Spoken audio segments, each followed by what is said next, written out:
நடிகர் கமல்ஹாசன் அரசியலுக்கு வருவதை வரவேற்பதாகவும் அவரை களத்தில் சந்திக்க தயாராக இருப்பதாகவும் கைத்தறித்துறை அமைச்சர் OS மணியன் தெரிவித்துள்ளார். அவருடன் நமது செய்தியாளர் சுபாஷ் நடத்திய கலந்துரையாடலை பார்க்கலாம். அரசியலுக்கு வந்துவிட்டேன் என்று அவர் சொல்லுகிறார் என்று சொன்னால் அதனுடைய பொருள் எனக்கு புரியவில்லை. வாக்களிக்கிறவர் வாக்காளர், ஓட்டு கேட்கிறவர் வேட்பாளர், இப்படித்தான் நாம் கேள்விப்பட்டிருக்கிறோம். அரசியல்வாதி என்று சொன்னால் நாட்டு மக்களுடைய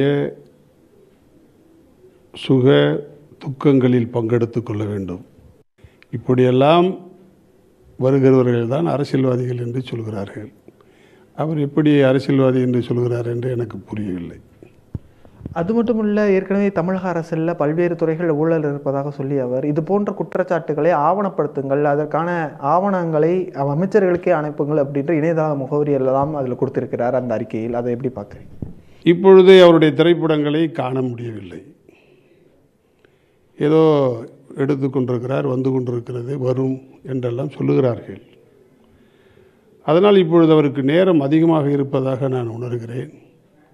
அதனால் காற்று அரசியல் பக்கம் திரும்பி இருக்கிறதோ என்று எண்ண தோன்றுகிறது. அவர் அரசியலுக்கு வருவார் என்று சொன்னால் நான் அதை வரவேற்கிறேன். ஏனென்று சொன்னால் இந்த களம், இந்த அரசியல் களம் ஒரு மிகச்சிறந்த செவாலியர் விருது பெற்ற சிவாஜி கணேசன் அவர்களை கண்ட களம், அவர் தோற்ற களம், மக்களால் புறக்கணிக்கப்பட்ட களம். திடீரென்று அரசியலை மையப்படுத்தி மேன்மை பெற்றுவிடலாம் என்று கருதினால் அதை வாக்காளர்கள் முடிவு செய்வார்கள்.